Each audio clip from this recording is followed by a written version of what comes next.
Okay,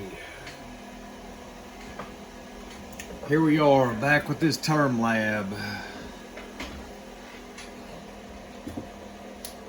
and it was brought to my attention, and I have used a Termlab for many years, and I never knew this about the clamp.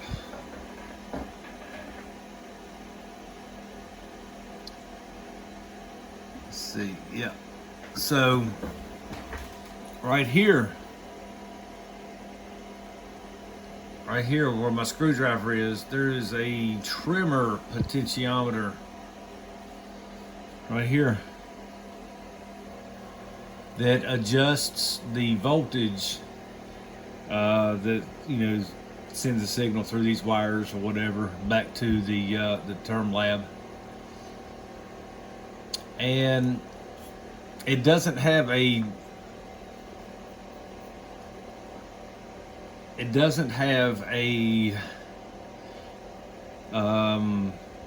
minimum set point and a maximum set point. It doesn't have a physical stop. It just continually turns. So once it gets to the high point, and then you keep turning it, then it drops back down to the lowest set point. I don't know what the technical term is for that type of potentiometer, but that's what it is. It does. You can't just turn it all the way to the left or all the way to the right. It doesn't have a physical stop point. Let's put it that way. So I want to show you how this one little potentiometer can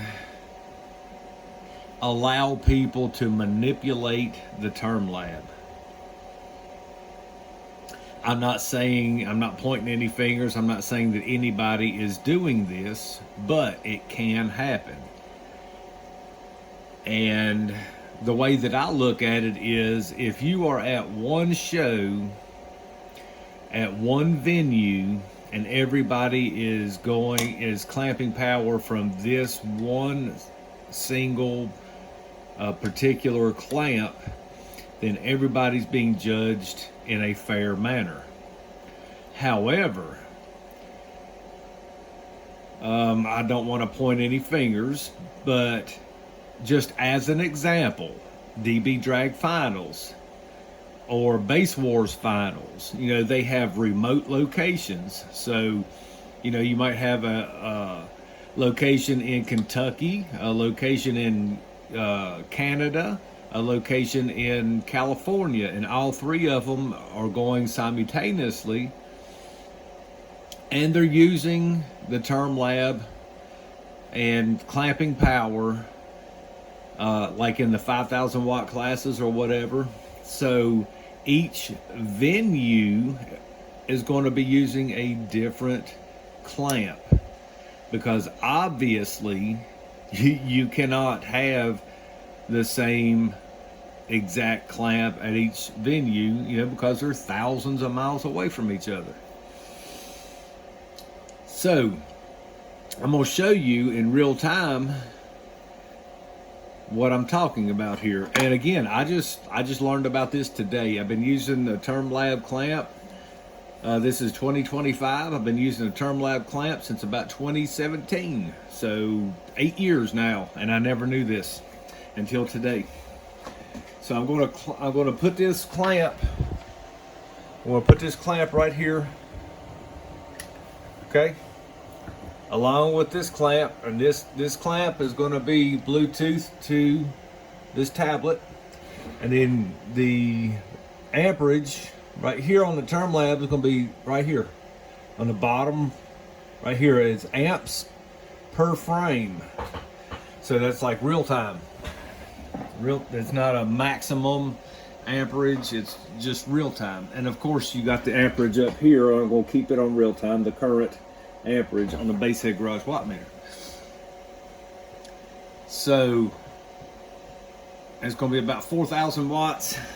I've got the fans going on the resistors, so hopefully they won't overheat or whatever, but Pay attention to the current here versus the current here versus the current here. All right. If you hear some fans kick in, it might be the fans from the amplifier or the fans from the power supply while we're doing this test. So volume 45 and 40 hertz. It's a DD1 track, 0 dB, 40 hertz. Here we go. So as you can see, the red clamp is 64.5 amperes of current. Basic garage watt meter is about 63. And we've got 45 here on the Termlab clamp. Now I'm going to adjust the potentiometer a little at a time. Watch the current on the Termlab. Look, 31, 32, 49. And all I'm doing is adjusting this potentiometer. 51, 52, 53, 54, 55, 56, 57, 58, 59, and then back down to 48. So it never reached the 64 amps of current from the red clamp.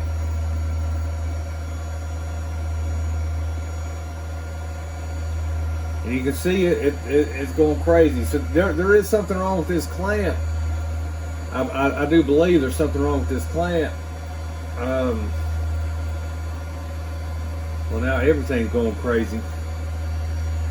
I think the tar amps is, I think the smart technology's kicking in. Oh, look, I mean, it's just going up and down. I can hear the resistors.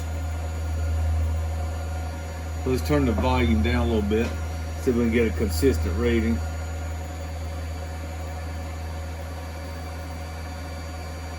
Yeah, so the smart tech was kicking in and it was going up and down and up and down. But still, like now, we got 32 amps of current, 31 amps of current, and we got 27.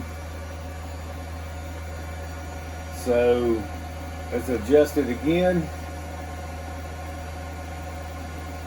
At 28, 29, 30, 31, 32. So right there at this volume level,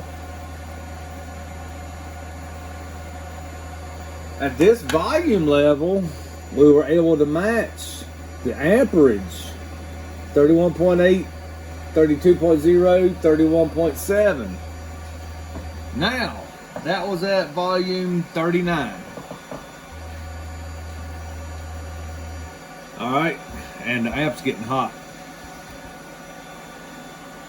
So now we're going to go up to 45, volume 45, still 40 hertz, volume 45. And now watch the amperage.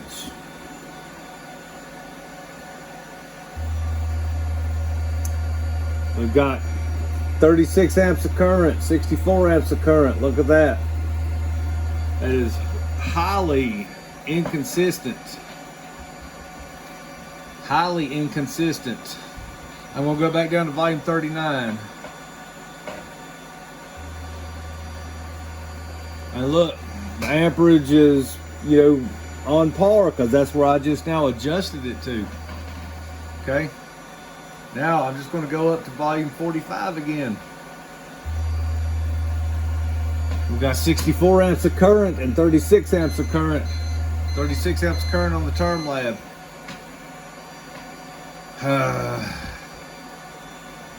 I hate to say it, folks, but as of right now, I don't know what to think. I truly don't. I mean, look, I'm gonna go back down to 39 where I set the Termlab clamp potentiometer inside the clamp, and you can see right there, they're about the same, 32 and 31.8. And then on the base head garage watt meter, 31.5, give or take. So they're all about the same right there. Go up. I'm going to go back up to volume 45, which is about 4,000 watts. Base head garage watt meter is 62, 63. The clamp, the red clamp is 64. Termlab is 35. All right, shutting the amp down. So, again, I don't do bullshit. I'm not bullshitting anybody. I'm not falsifying any kind of information. The point of this test right here is to just show how easily, look, how easily it is to manipulate this clamp right here. And it was inconsistent. Now again, is this clamp defective? Is it bad? I'm going to guess yes. I'm going to guess yes. I'm not discrediting the Termlab just yet as far as clamp power goes. Now, SPL wise, yeah, the Termlab is spot on, SPL. Clamp power, there have been people, you know, claiming that the Termlab can be manipulated, but I don't think, I've never seen anybody go into detail on how it can be manipulated other than ghosting power on amplifiers that have a lot of RF interference. But yeah, I'm kind of dumbfounded on what's going on with this particular clamp. And again, I have a new clamp coming. It's supposed to be here Thursday. So this weekend, this coming weekend, I will be doing another video, some more testing, and do another video and show you what I find. I'm not going to touch the potentiometer on the new clamp. I'm going to hook it up straight out the box and do some clamp testing on. I'm not even going to mess with this amplifier. I'm just going to leave it here on my test bench, hooked up just like it is. And then we'll do some more testing this coming weekend. And then I'll report back. That's all for this one.